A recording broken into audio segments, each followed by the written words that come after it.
на связь с президентом вышел предприниматель, по-моему, он из Курска вышел, и задал очень важный вопрос по снижению ставок коммерческих кредитов. На самом деле сегодня для бизнеса это очень ключевой вопрос, ну и, наверное, задача ключевая для всех и коммерческих банков, и для микрокредитных государственных организаций. Владимиром Владимировичем было озвучено, что коммерческие кредиты, они должны быть доступны для предпринимателей.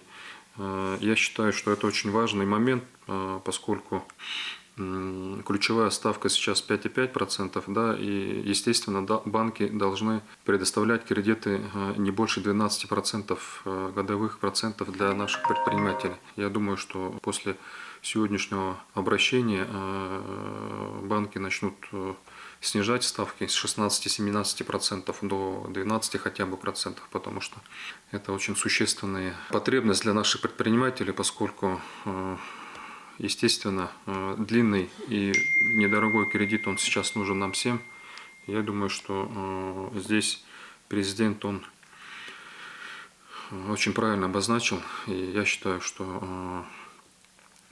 я думаю, что в ближайшее время банки пересмотрят все ставки кредитов.